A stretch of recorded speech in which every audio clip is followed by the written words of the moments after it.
Okay, it's being recorded. So Ginny, did you want to start?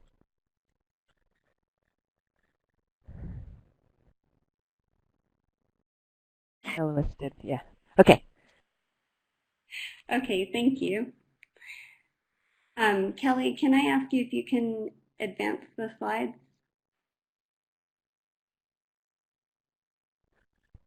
I can, but apparently everyone can. I We think can. down at the... I can't do that with my screen unless I make it full screen, and then I can't. Okay, I will advance it then. Thank you very much. So good afternoon, everyone. This is Jenny Pannebecker, and I'd like to welcome you all to this year's STS Liaisons online forum. On behalf of myself and my co-chair, Li Zhang, we also have a new co-chair joining us, Michelle Leonard, who will be co-chair with me for 2017 to 2019. So to give a brief overview of the STS Liaisons Committee, this group works to promote and coordinate the work of STS liaisons to a variety of different professional organizations related to science and technology. We also work to provide information sharing within STS to lead to potential collaboration and exchange with these organizations and just to learn more about what they offer. So this screenshot just shows the committee site where you can find out who we all are. And you can also get to a list of all our liaisons and their reports there as well. And at this point, I'll hand it over to Lee, who will tell us more about the liaison roles.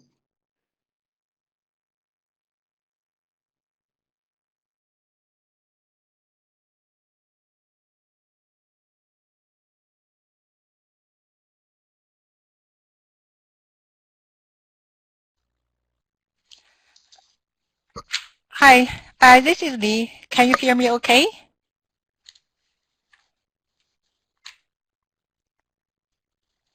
Okay, that's great. Thanks, Ginny, for introducing this committee. So I'm going to give an overview of the role of our liaisons. In the STS section, we have a formal relationship with a variety of professional organizations and associations. So they include associations of other types of library, such as spatial library and medical library and marine science libraries. The organizations we liaison with also include a broad range of science disciplines, including biology, chemistry, physics, engineering, agriculture, and information science, our own science. So our liaison actively participate in the meetings, activities, and conferences of these organizations. They enhance the relationship between STS liaison librarians and other professionals. And they also report back to the STS community about the developments and trends in the professional associations. So in order to facilitate the information sharing among STS community, so we organize an annual liaison online forum in addition to the written report as posted on our website. So each year, 3 to 4 liaisons will speak about their organization and talk about the key activities in their organizations. Though we hope the forum will allow STS members to have a better understanding of the service opportunities in those organizations, as well as the needs of the researchers in those professions. So each year, the forum is recorded, as you can see on the slide. We posted on the ALA Collect, also posted on our liaison's website. So if you know someone who is interested in this online forum but unable to attend because of the conflict of timing, please refer the recording information to your colleague. So next, I'm going to hand over to Kelly Pensha, one of the members of the STS Liaison Committee. She's the main organizer of this year's online forum. So Kelly will introduce the presenters for this year. Hello, everyone. My name is Kelly Passion. I am the undergraduate life sciences librarian at Cornell University, and I would like to introduce our presenters. I will introduce all three of them first before I hand it off to the first presenter. So welcome to our presenter, Margaret Phillips. Margaret Phillips is as an assistant professor of library science and engineering information specialist at Purdue University. And she is also the liaison to the schools of mechanical engineering, nuclear engineering, and engineering technology. And you can kind of read the rest. And then we also will hear from Kristen Lee. She's the research data librarian at Tufts University. In addition to her research data duties, she's also the liaison to Earth and Ocean Science. Sounds exciting. She's also a data nerd and scientist who loves to combine those two interests as often as possible. You'll have to tell us how you do that at some point. And then finally, we'll hear from Annette Party-Moss.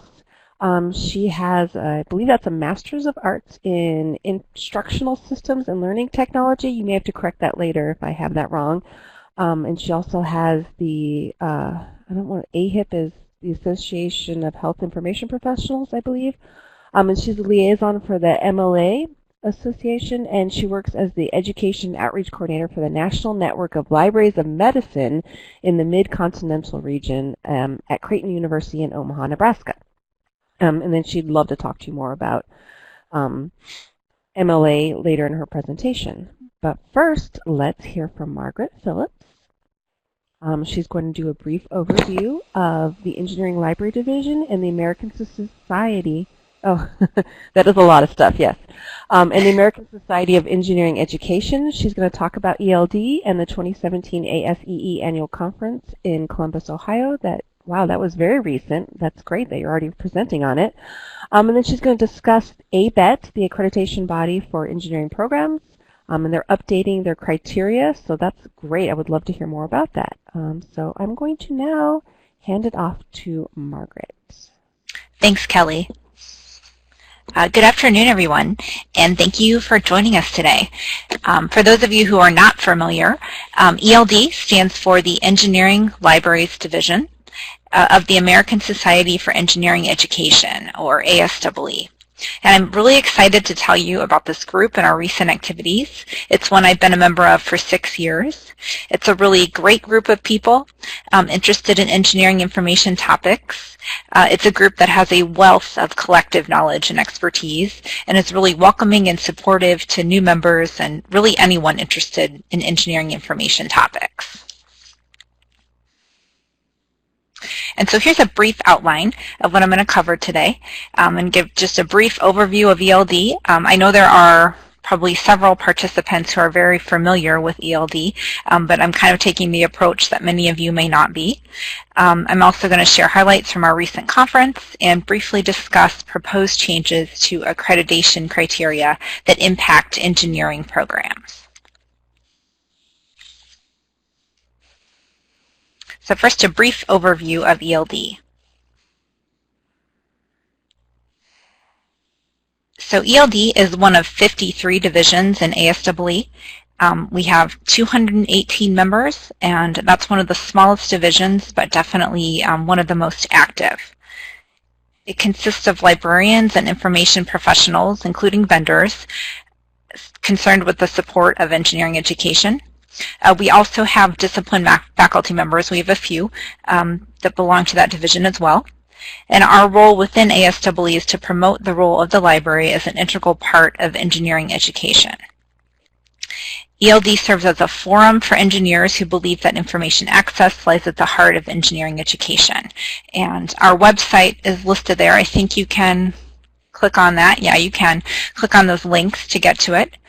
And I also wanted to mention that we have 2 listservs, and one is open to everyone, so you don't have to be a member. That first one, ELDnet-L, you can subscribe by going to that link, and the other is for members only.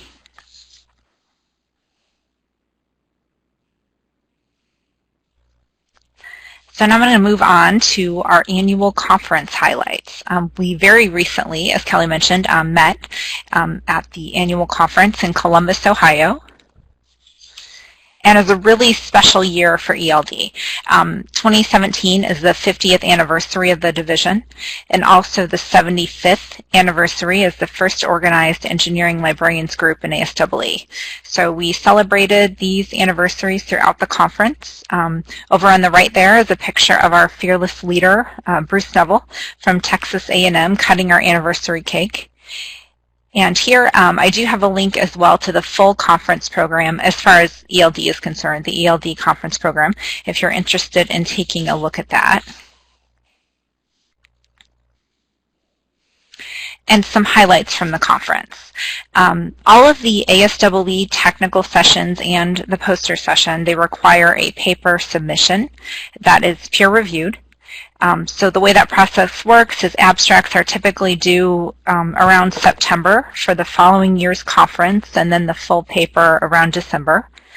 And this year we had 16 papers that were presented, 12 in technical sessions and 4 in our poster session. And the papers covered a wide array of topics. There's some themes indicated there under the technical sessions: collaborating with engineering students and faculty, improving information literacy programs, and history and future of engineering librarianship. But that doesn't quite convey the wide array of topics that were covered within those. We had data management, OERs, patents, library spaces, supporting researchers and labs, and those are just a few. And you can actually view the papers online by going to this first link that I have, where the paper is currently viewable, and limiting results to the ELD division, and I believe to the technical sessions or the poster session. You'll be able to get to those links. ASEE does have an open repository for their papers. It's called ASEE Peer, but it takes a few weeks for the current papers to end up there. And ASEE papers are indexing Compendex and Scopus. But again, it takes a little bit of time for the papers to get there. And I don't have this listed here, but we also had some great lightning talks, those 2 to 3 minute short talks over one of our lunches. I think we had 18 this year.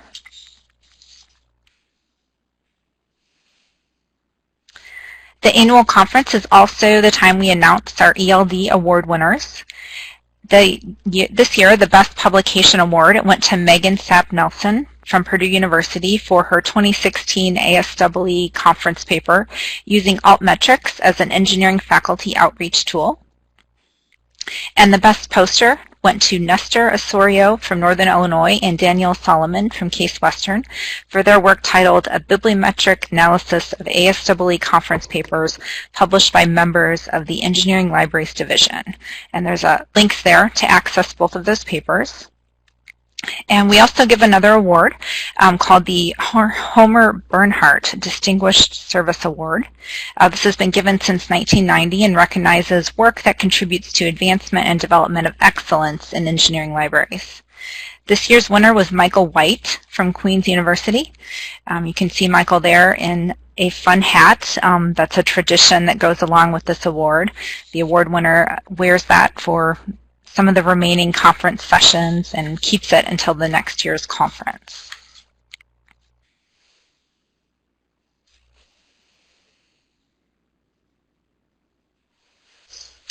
ELD also co-sponsored 2 workshops that were held on the final day of the conference. So this, for those of you who have attended the conference in the past, this was a little bit of a shift.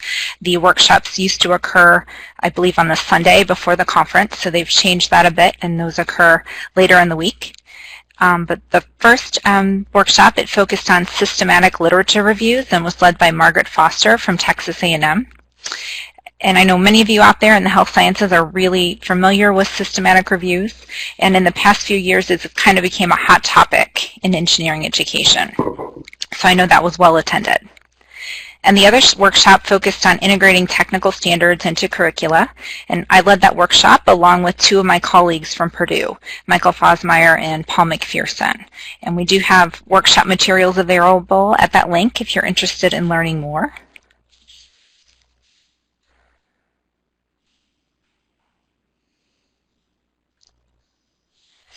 and it was not all work and no fun, and we had a lot of fun at the conference too. ELD members, they always arrange a number of kind of like pre and post informal outings before and after the conference. Those are called cue balls.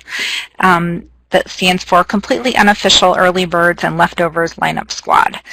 This year there were outings to museums in Columbus, to the Art Museum, I believe to other museums as well, to baseball games, zip lining, and to a botanical garden. So it's really a close-knit and fun group.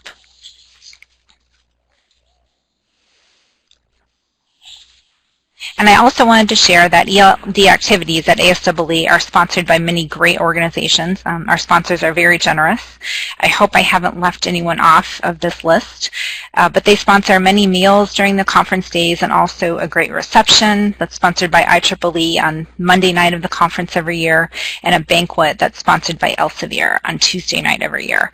So attendees are very well fed, and they have a great time at all of these events. So this is one where the registration fee is a little bit high. I think it's around $700 maybe, but many of your meals, I would say, venture to say almost all of your meals are covered, which is nice.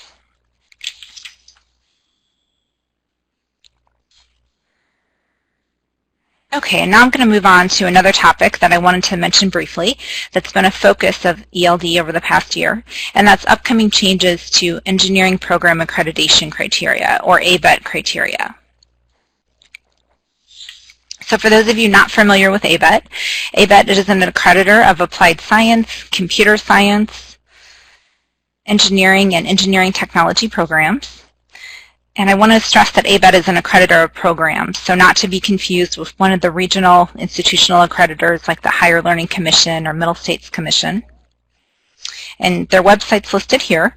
But what I want to bring awareness to today is upcoming changes to their engineering accreditation criteria. They do have criteria for their other areas too, like the computing and engineering technology, but I'm really only focusing on changes to the engineering criteria. So they have been working on updating two criteria for several years.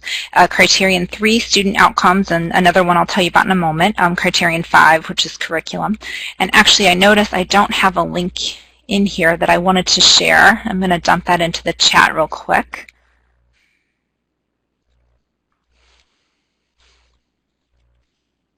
And what I'm sharing is a rationale for these changes, if anyone is interested in learning more about where that's coming from.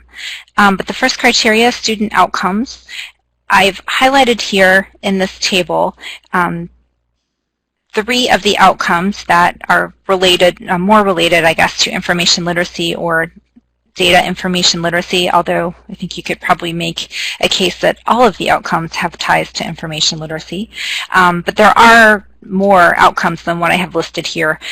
There previously were 11. Some of you familiar with these before, you may remember the A through K, what those are called. And now those are going to 1 to 7. So we're going from 11 outcomes to 7 outcomes, and they're just having them numerical now, 1 to 7. So I've listed 3 here. You can see the full current wording there of what's in the criteria, the most recent proposed wording, and then ELD's response if we had any suggested changes.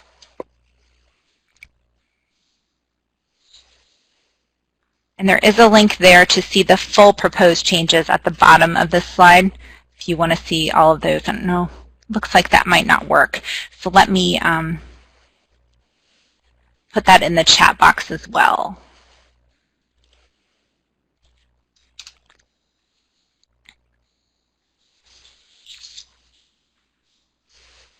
So I mentioned there was another criterion, Criterion 5 curriculum, and we proposed a minor wording change for this criteria being updated as well. So you can read the full proposed criteria at that link, but this minor wording change we threw out there to add the words "and multidisciplinary" to describe the educational component of that criterion. So I've just provided a really brief overview of those there. If you support any engineering programs, I encourage you to check those out more deeply for upcoming changes. And as far as a timeline, the board is scheduled to vote in fall of 2017. They accepted feedback on the proposed changes through June 15th, I believe, and so we'll possibly see implementation in 2018, 2019. But there'll be more communication, I suppose, after their vote. Okay, so that's a very quick overview of ELD and some of our recent activities and interests. I'm happy to answer any questions, or if Kelly, if you want questions to wait to the end, that's fine too. And I just want to thank you all for your interest in ELD. I encourage anyone with any engineering or engineering technology responsibilities or interests to consider joining us. I just want to say we do have time for questions right now. I forgot to say that earlier. We can have questions right after each presentation and then at the end of all the presentations in case someone forgot something. Okay. So if there's anything, or if you have anything later, I'm happy to answer any questions later as well.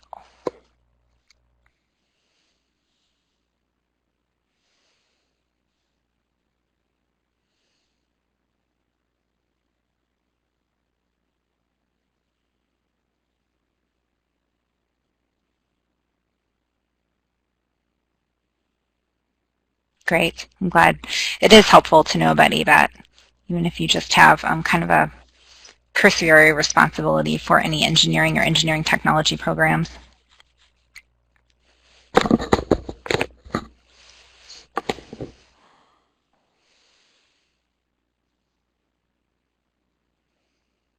Oh, Q-Balls is great.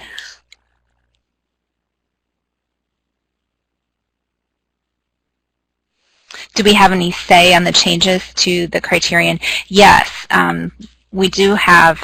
We were able to provide feedback. So I guess our most significant feedback was on criterion 3 with regard to what used to be the outcome I. They had proposed changing it to this middle column, an ability to recognize the ongoing need to acquire new knowledge, to choose appropriate learning strategies, and to apply this knowledge. And we made some additional suggestions. So the way that came about was there was a call on our member listserv, and we called for suggestions to that change, and the chair at the time, I believe, it was Craig Beard at Alabama. He put that together, and we ended up with this suggestion. Okay, great. A little more about Engineering Standards Workshop. Sure, I'm happy to talk a little more about that. And let me just first, I'll go back to that slide, I guess. That would be the easiest.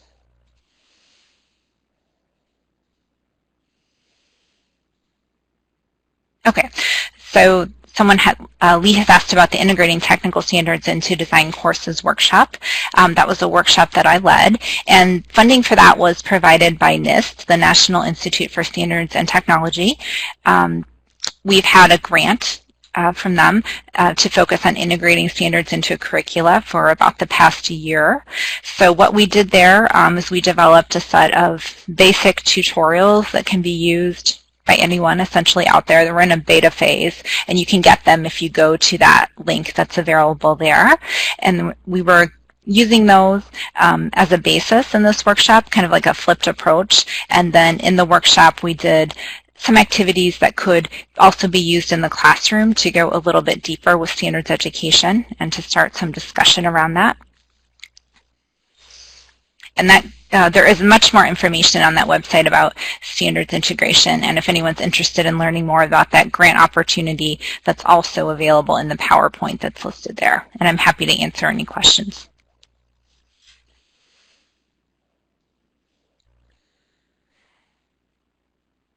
Are there any criteria that will affect what happens in the library? Could the library resources services affect accreditation? I mean, I'm going to, oh, with ABET, okay. No, I'm not aware of anything that's being proposed that will affect what happens with the library in the accreditation process. Is Amy Van Epps still on the line? One of our participants? I don't, Amy is another member of ELD, and also from Purdue, and I was wondering if she knew anything more in depth there, but she may not be here. But no, I'm not aware of anything else that would affect how the library resources and services affect accreditation at this point.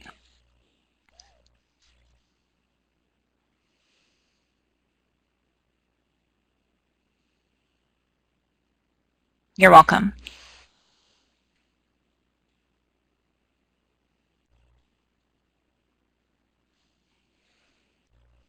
Are there any other questions for Margaret?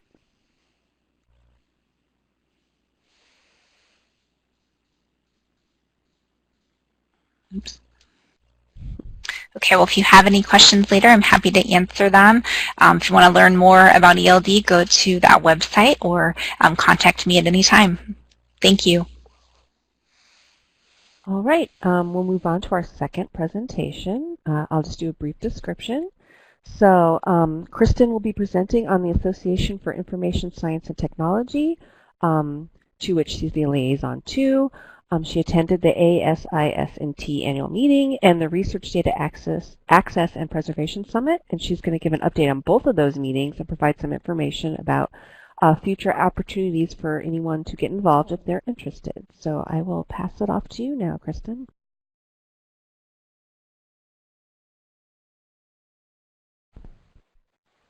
Great, thanks, Kelly. Can you hear me okay, everyone? Awesome. My unmute button was very slow. Thank you so much, Margaret. That was awesome. All that engineering stuff is really interesting. So thanks for your presentation. So yeah, as Kelly mentioned, I'm going to talk about both ASIST and the Research Data Access and Preservation Summit, the reason for which will become clear as I go through my presentation. And I see there's a few RDAP and ASIST people in the participants list, so if I miss anything, don't hesitate to toss more information into the chat. So just in case you don't know about ASIST, the Association for Information Science and Technology, formerly the American Society for Information Science and Technology, but they changed the name when it became more of an international association. So there's two very long paragraphs of things there, but the main thing I wanted to kind of pull out was that the mission of ASIST is to provide focus, opportunity, and support to information professionals and organizations. And the vision includes everything from public kind of outreach about what information science is, as well as nurturing new perspectives, providing a forum for practitioners and researchers to come together and talk about what we do as information science professionals. So the ASIST annual meeting 2016 was held in Copenhagen, Denmark, which was very lovely. It was October 14th to 18th, 2016. I know, Kelly, it was super lucky. And it was the first, I shouldn't say it was the first international ASIS conference. It was the first ASIS conference held outside of North America. Of course, people have been coming to North America, but this was the first time that we all got to go to Europe, which was fantastic. Everything about the venue and the conference was great. I don't know how the organizers did it, but like the food was amazing. The theme was creating knowledge, enhancing lives through information and technology. So just a few of the ASIST highlights. I'm going to talk a little bit more about RDAP than ASIST because I was a bit more involved in that this year. So some of the highlights were meeting European colleagues. There was definitely a lot of discussion before ASIST this year about what attendance was going to look like. And attendance was pretty much the same as it's been at the North American conferences, about 400-ish people. And so it was great to meet colleagues who haven't been able to get to North America to attend the conference. The plenary speakers were excellent. Greg Welch talked about bridging the telepresence valley, which was all about using robots and, presenting images of like faces on robots and things. It was very, very cool. I highly recommend that you check out the information that is in the annual meeting website, which I am going to put in the chat right now about that. and Marcus Bunchus, who talked about text and data mining meets biomedical research. And so this was really great because it was about how a pharmaceutical company is actually using all kinds of great text and data mining and looking at research papers and things like that within the context of the work they're doing to create new pharmaceutical products. There was also several data sessions which were of particular interest to me. Again, I highly recommend you check out the website to see more information about that. There weren't really specific tracks at ASIST, so all of the sessions were kind of happening all over the place, which was really, really interesting. Always good work being presented there. A quick note about ASIST going forward. This year is the 80th annual meeting, and it's going to be in Washington, D.C. from October 27th to November 1st. There's lots of special interest groups and regional chapters to get involved with. I highly recommend that you get involved, but once you get in, you can never get out. I've discovered, thanks Mariana Garcia for involving me in the first place. There was a lot of discussion this year at ASIST about the special interest groups and what the future of those moving forward is. And so take a look at the list. I've been involved with the Scientific and Technical Information Special Interest Group, and there's definitely opportunities within that group to shape the future of what it's going to look like. There's a really great core of people who've been trying to get STI back up and running, and if you're interested at all and a member of ASIST, I highly recommend that you get involved with SIG STI. I also wanted to give a shout out to Mariana Garcia and Todd Colgrove because they won the SIG Publication of the Year Award on behalf, nominated through SIG STI on 3D printing and digital fabrication technologies in libraries and museums. It was a special edition of the bulletin. And so it was really great to get that recognition for the awesome work that Mariana did and a bit of a boost for SIG STI, which was great. So there's also a really strong interest in bringing practitioners into the organization and having that practical view of what's going on with some of the things in information science. So if you're looking for a place to kind of marry your practice and your research, ASIST is a really good place to do that, a really welcoming group of people. So I'm going to move on and talk about ASIST and RDAP.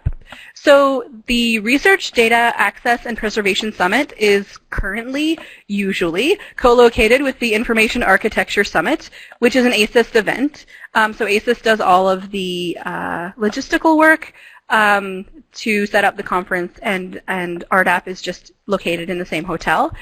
This year, RDAP, the Information Architecture Summit, conflicted with ACRL. So RDAP was held a few weeks later in Seattle instead of in Vancouver with the Information Architecture Summit. So RDAP 2017 was held in Seattle, Washington from April 19th to 21st. It's a 2-day conference with panels and lightning talks and posters and all kinds of great networking events, as well as 1 day of workshops. And so this year the theme was meeting challenges in the data world.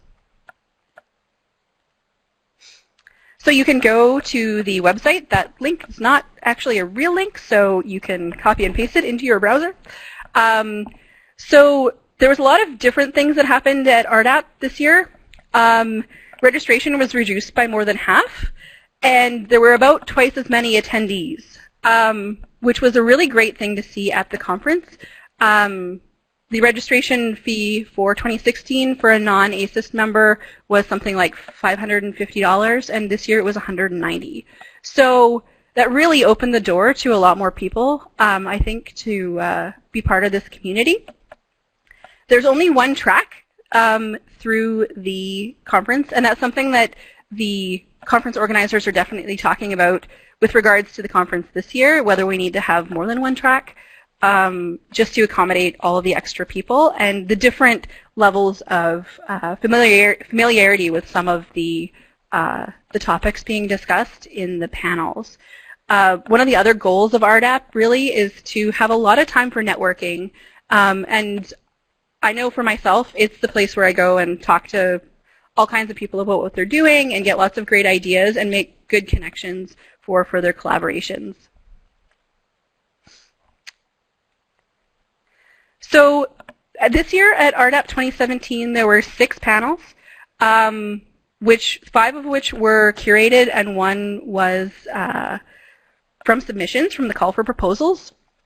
There was also an institutional snapshots session, which was actually my favorite session of the whole conference, because people just got to get up and they had 2 minutes to say everything that was going on at their institution. And it became a little repetitive in the sense that everyone's kind of got the same pain points and problems and things going on, but it was actually really comforting to also understand that everyone's got the same kind of pain points and things going on, and we could talk to each other about them. Everyone's also apparently going to be hiring more research data people, just to throw that out there. I think almost everyone had that in their little snapshot session. There was also a series of what's your problem tables, so people could go and meet other people that had similar problems. And there was a future of RDAP session. So one of the things that has been going on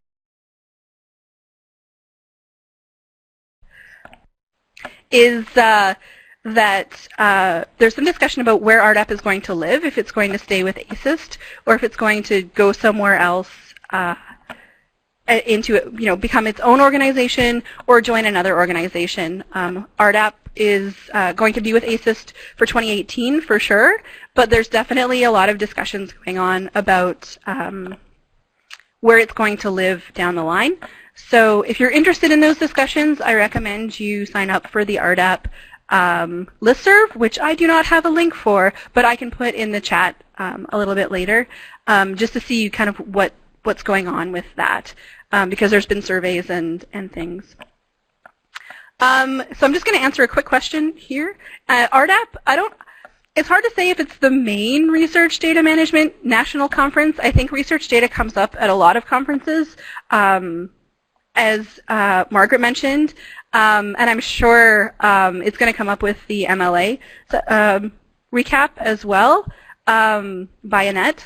So it's one of the only ones I know of that is like kind of exclusively research data, but I am happy to be corrected on that because I'm always looking for more things to go to as well. And so, as I mentioned, it's a growing community, and there's lots and lots of ways to get involved in RDAP. And there's no membership required to get involved in RDAP. It's sort of under the ASIST umbrella, but I would definitely say that you don't have to be a member of ASIST to get involved. The summit is in Chicago next year, from March 21st to 23rd. It is going to be co-located with the Information Architecture Summit again for 2018. So you definitely want to watch for that CFP for panels, lightning talks, and posters. I'll just say that last year was my first year on the planning committee, and I ended up co-organizing one of the panels and moderating it, and it was a great experience. Everyone's super friendly. Everyone's really helpful, so don't feel like you're going to be in over your head getting involved with RDAP. And there's going to be more activities like webinars and things like that for this year, so definitely watch for those as well. They'll probably get promoted through ASIST, but you want to kind of watch out for that stuff too. Does anyone have any questions?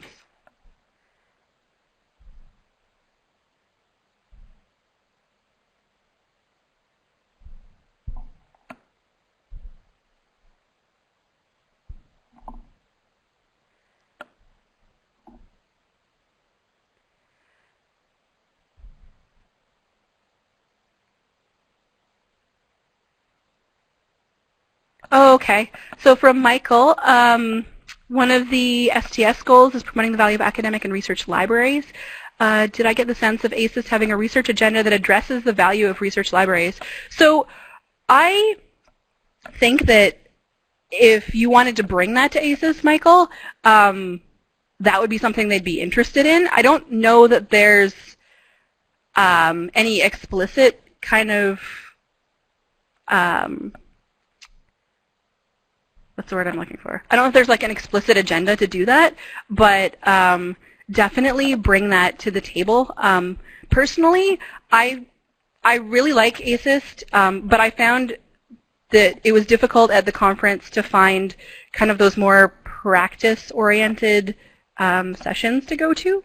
So definitely put in a proposal, for sure, for sure. I do not attend RDA. I'm just starting to get involved in RDA. RDA is also awesome.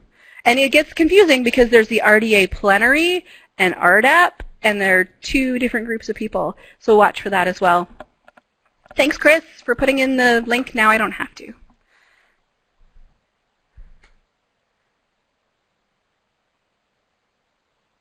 Great.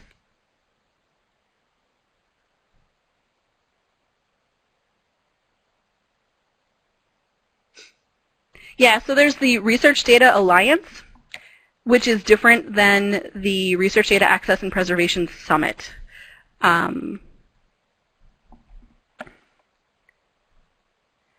And I will put a link in the chat in a minute or two.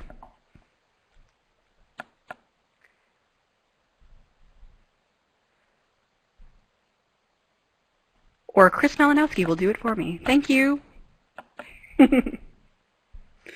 Hardcore reference skills going on there.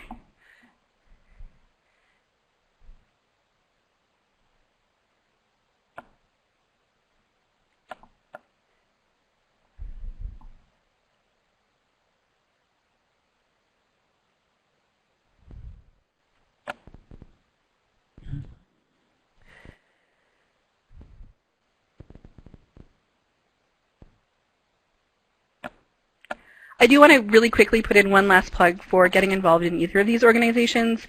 I haven't been a member of either for very long, and I definitely got the opportunity to lead some things. I got to be on the ASIST nominations committee last year. It was my third year with the organization. Like, there's lots of really great opportunities to get involved.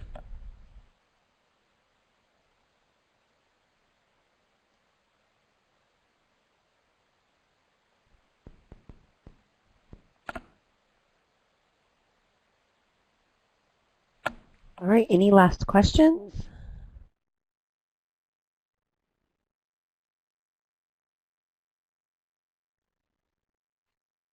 Okay, then we'll move on to our third and final presentation.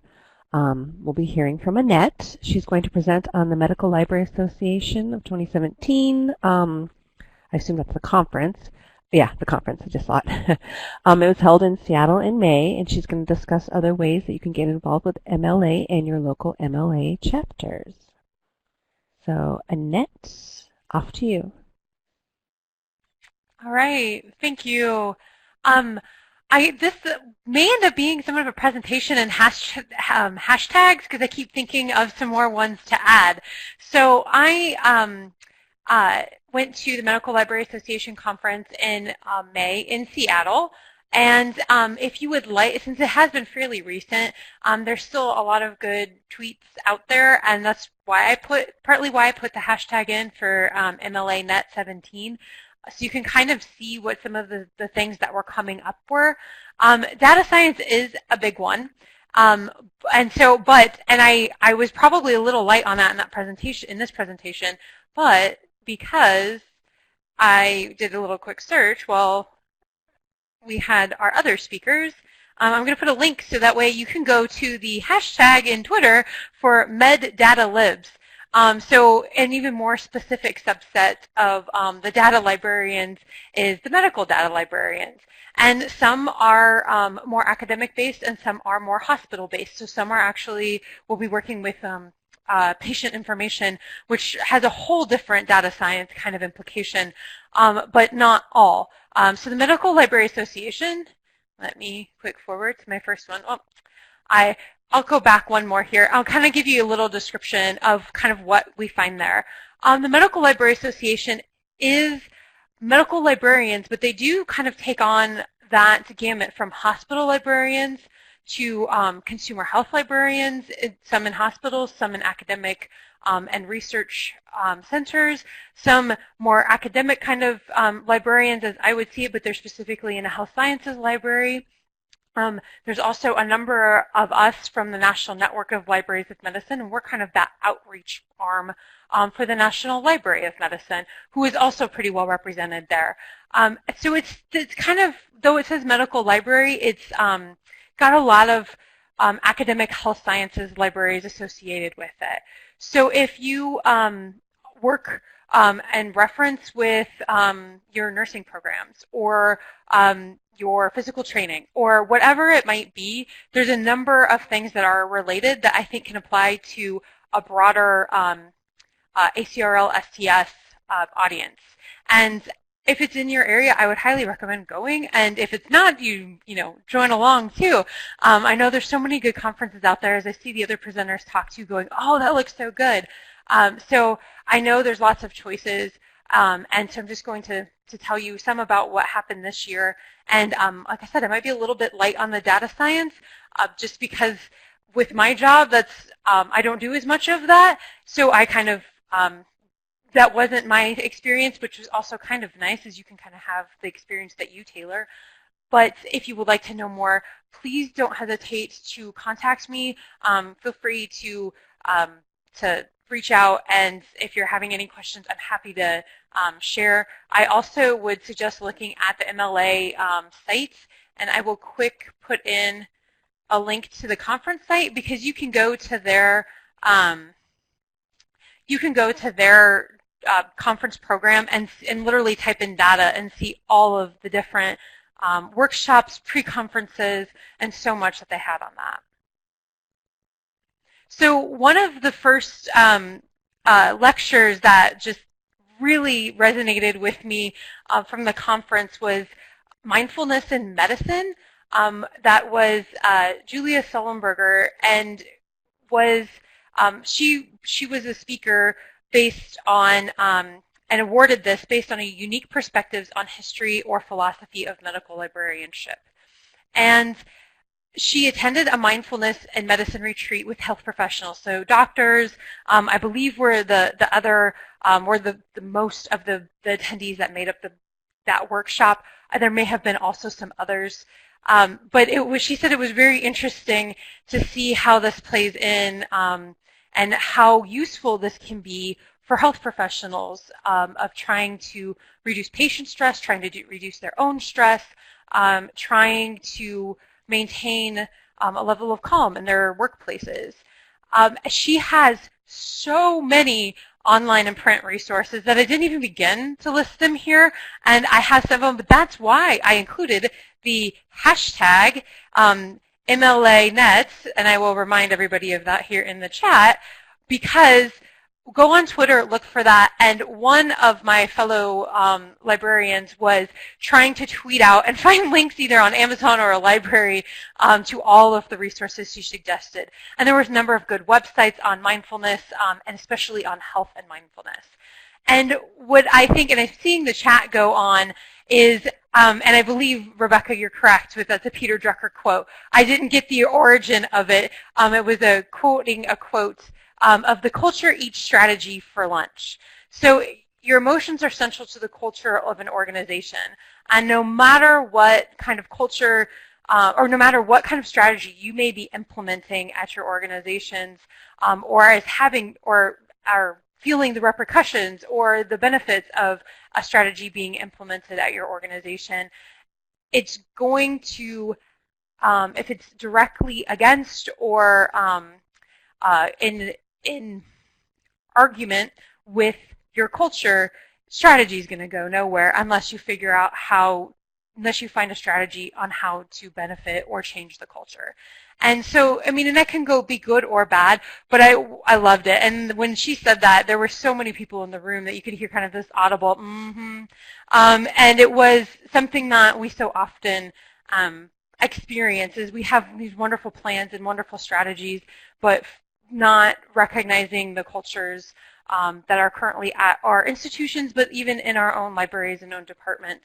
So I thought that was just wonderful, and she had so many good things, and I had like a half a page of notes just on like different things she was saying in quotes, but I really did appreciate that, and like I said, I recommend going to the Twitter feed and trying to see if you can find the area where they'll say, oh, another thing that Julia suggested, or if you would like me to kind of point you in the right direction, please let me know that too. But she had probably at least 15 resources that were really, really good on mindfulness and health. And another presentation I attended was actually more of a panel, they kind of combined several papers into one session. And Emily Verdell, which I put her Twitter handle up there too, because she is a fairly prolific tweeter, and she shared her slides, which I believe, yes, they are linked here. And you can read what she had on her slides fairly well. Her presentation definitely helps. She's a great person to hear and to listen to, but it was so interesting of something that can be implemented at pretty much any institution was if you have a library, librarians helping employees find the information they need to make their health insurance decisions. And it was something I work a lot with getting people access to like ACA information and making sure that they know where to go and where to find, and we kind of try to promote that and put that out there so people know where to access that information. I didn't even think about doing that in my own institution, and it sort of had that kind of duh moment for me, but at the same time it was some of the most wonderful suggestions can be somewhat seemingly obvious, but that not that many people are doing. So this was a really neat initiative that they did, and that Emily has a fantastic presentation on. And again, another resource-rich slides with some places to suggest for people to go and how to be basically health insurance literate, which I know in my first job when I was trying to make that decision, I went through. And it was at a time when I didn't have internet yet. It was early enough yet so that it wasn't completely universal.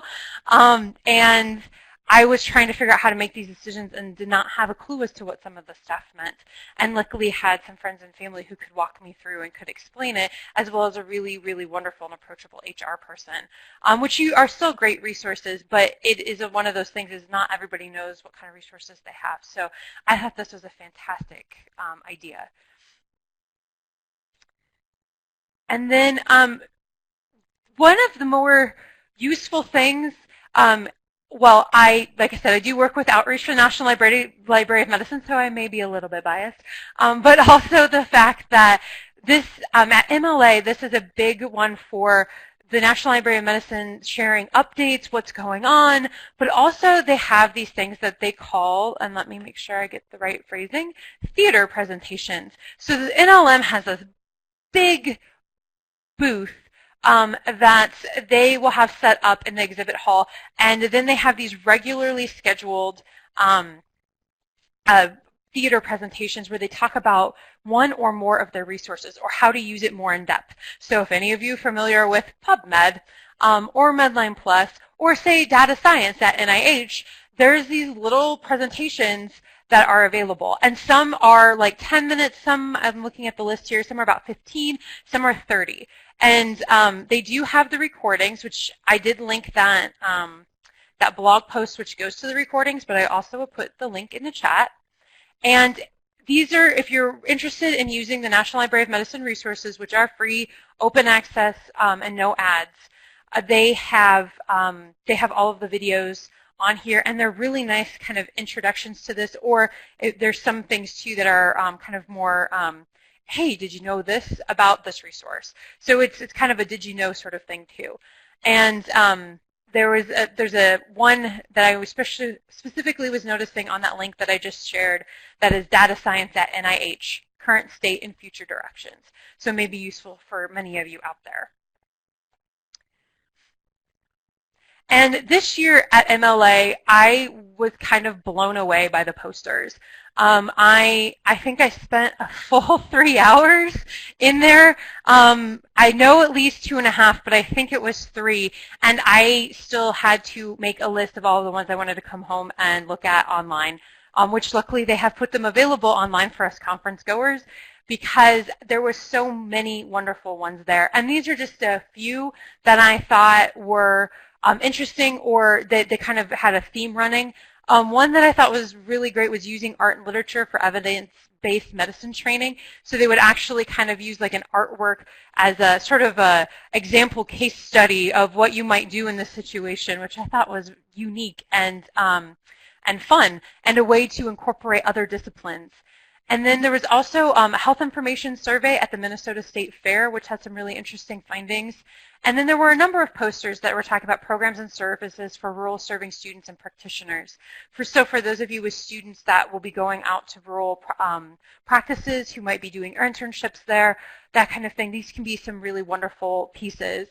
And then also something that is becoming bigger, but has been around for a while, but it's getting more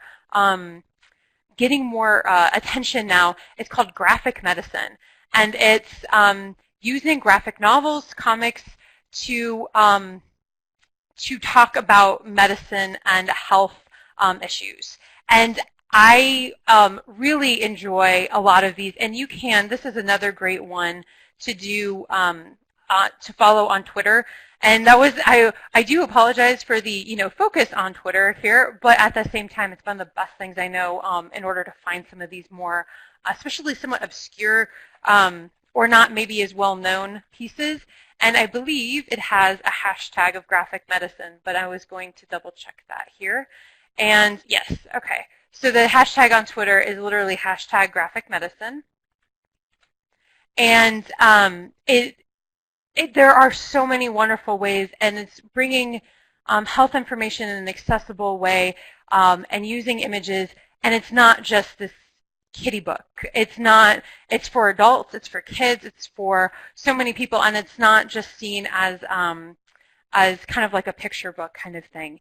And so I think it's fantastic as part of, especially when we're talking health literacy and what really low levels we have even as adults and even as well-educated adults.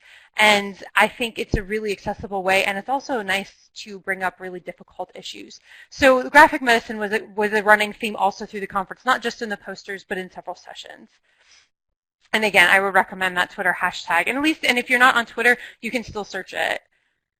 So how to get involved. If you didn't know, you have a regional chapter for the Medical Library Association. So if going to conference seems like, whoa, I'm not quite ready to commit to that, double check into your regional chapter. Here in Nebraska, we have the Mid-Continental Medical Library Association, aka MCMLA, and we hold annual conferences as well, usually in the fall. So MLA is in the May.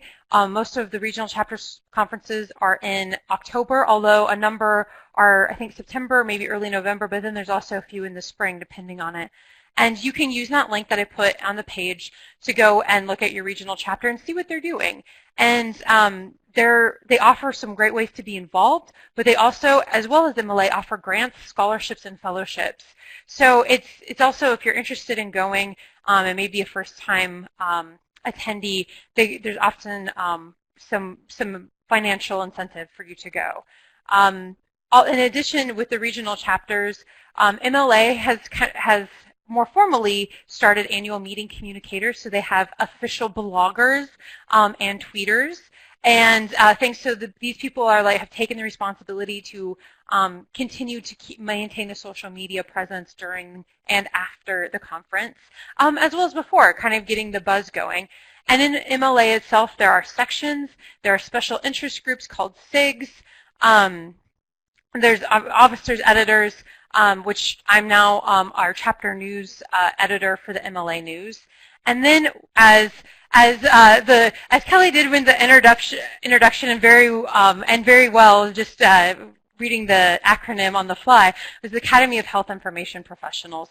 And it's a designation saying, here's my my experience imparting health information. Did a nice job. And all of those acronyms. Oh, and the MAISLT does stand for Information Science and Learning Technologies, which I may have one of the longest acronyms for a degree yet. But that's why I have to put the space in the middle, or it's just crazy. So here is mlanet.org, our link to the Medical Library Association, and here's my contact information. Again, if you have any questions, don't hesitate to email me, and I also put my Twitter handle up there too, because I did tweet some also at MLA. I'm kind of a sporadic tweeter. I share health resources. I also share library stuff, but I would often tweet at conferences is where you'll see most of mine. So, and that should wrap it up.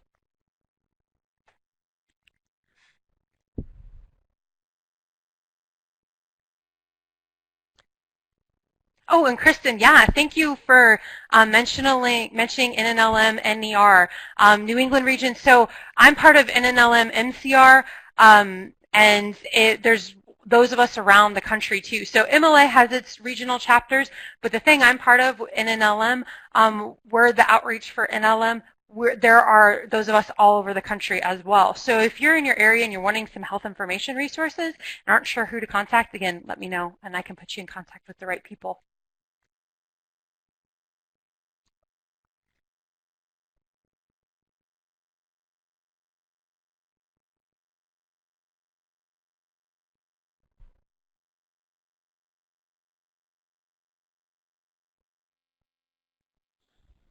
All right, we'll just wait and see if there are any questions for you, Annette, and then I'll open it up for final questions for anyone.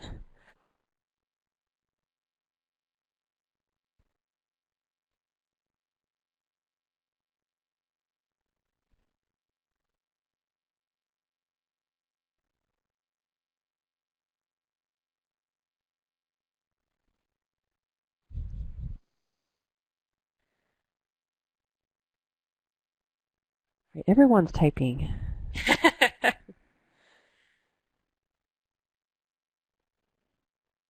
All right, well, I'll just open it up. Are there any final questions for Margaret, Kristen, or Annette about any of the conferences they attended or about getting involved in any of the associations that they mentioned or anything else for the greater good?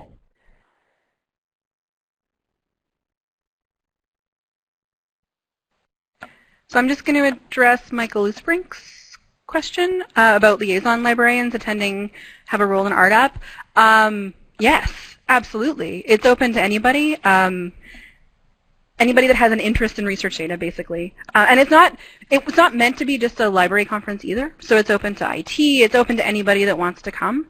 So definitely, yeah. If you're a liaison who doesn't have like a title that includes research data or data, it's still a good place for you.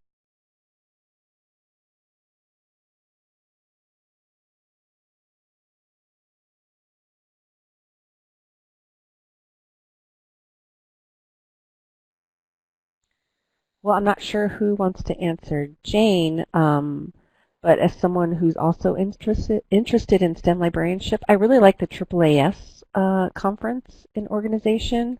I'm not sure if anyone else has something, because everyone has their favorites. So if anyone else wants to throw one out.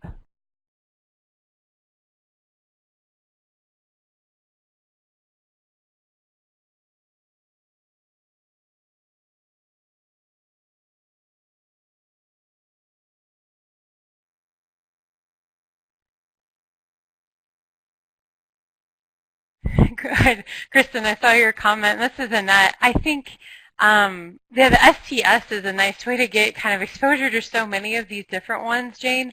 And I feel like it's what you might use the most, but also try and do, yeah, if you can do webinars or something and get a sense of the organization before having to commit the money to go to a conference is always nice. But also for me, what I've done in the past is I go where the money is. So I apologize if that sounds crass or callous, but the places where I know I can at least get a scholarship or can get help, that was where I started with, or had a personal interest with. And if they all combined, then better yet, that was a fantastic way for me.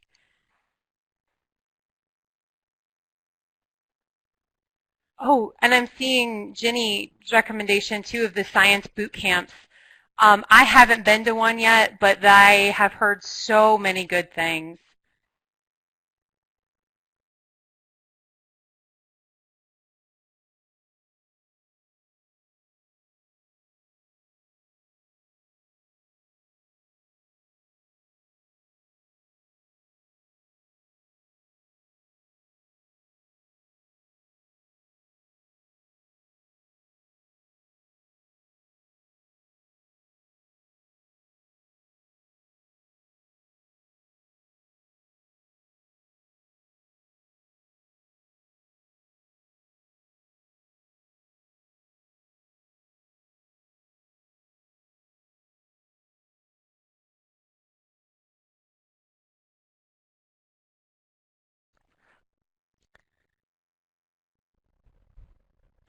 All right, looks like I have to start going to some boot camps here soon. Are there any other questions as well?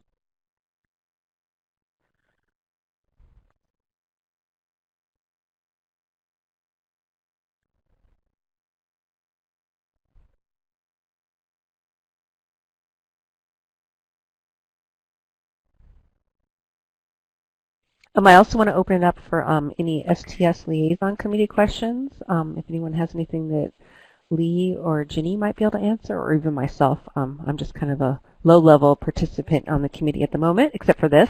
But feel free to ask questions about the liaison committee. If it's okay, I'd like to make a comment about being a liaison. It has been a fantastic experience. So if you are a member of another organization and want to be a liaison, it's a great way to meet new people and to possibly get a bit of funding to go to the conferences and things like that. So thank you to the liaison committee, to Ginny and Lee and Kelly for all that you do in wrangling us and organizing us, and just for doing all the hard work that goes into putting this kind of program together. It's a great opportunity. So thank you.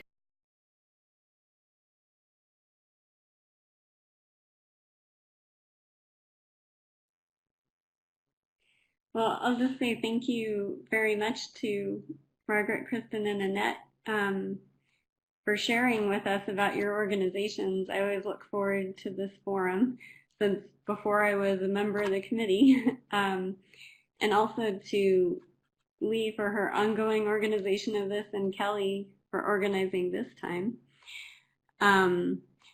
Michael's question about promoting initiatives within our organizations, definitely. I think it would be great to have more exchange of information about the different organizations. One way to do that would be via STS. There's often a call for information to add to the STS Signal newsletter that goes out periodically, and I think it would be great to have maybe like a liaison column, or you could just put in things for your organization if you know something's coming up, possibly even just via the STS email list. And I know that with the committee we've been talking about ways to share STS liaison information via social media. So if you are interested in that, I think we'll be having a committee meeting coming up soon, and I'll say for any of you who would like to come to that, we'll be sharing that date via the STS list. And if you can't make that time, you could also just send us your comments or questions. As far as liaison funding, there is, and I may have to look it up here real quick, but there is a broader committee in ACRL that is the ACRL Liaison Coordinating Committee. And so they're, beyond just science and technology section, they do provide grants for liaisons to other organizations. You can apply for funding. Oh, thank you. Is that, Allison, is that for yes, the Liaison Coordinating Committee. Thank you. So that, oh, go ahead. Oh, yeah, Jenny, just to add your comment about the funding opportunity. The deadline for applying for the funding is August 1st, so which is coming very soon. And as a member of the committee, the STS Liaison Committee, we are going to send a reminder to all the liaisons very soon. And the funding is open to the liaisons to non-library associations. So if you are liaison for medical library associations, then you are not eligible to apply for the funding. But if you are liaison to American Chemical Society or Physical Society or ACIS, you are eligible to apply. And another point, so our liaisons, the STS liaison, are part of the larger ACRL liaison assembly, and they will receive training and other promotional materials from ACRL as well.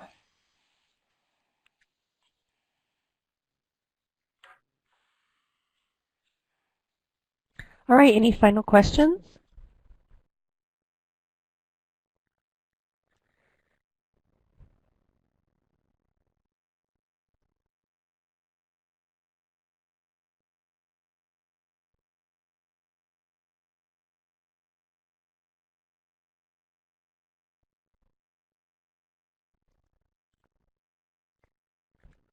All right, I want to say a quick thank you to our presenters. They were fascinating presentations, and I learned quite a bit, and I can't wait to go back and revisit the recording to get more information. And thanks to Ginny and Lee for being patient with me as I learned how to arrange this forum. We will be sending out the link to the recording and the slides via ALA Connect for anyone interested in sharing with their colleagues that were not able to join us, or if you want to revisit something yourself. Any last final comments? Anything anyone wants to say to help close up the forum? Feel free to do so.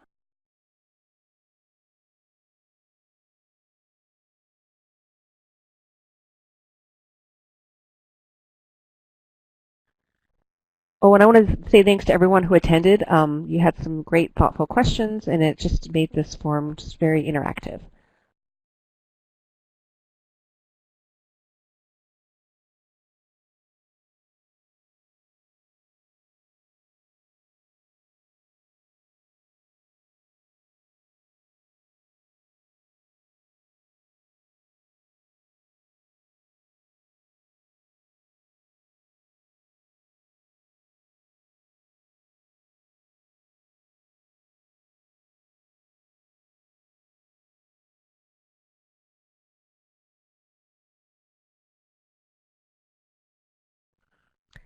Okay, I'll say goodbye and stop recording, and I'll stay on the line in case anyone has some final questions, but I'm going to stop the recording now.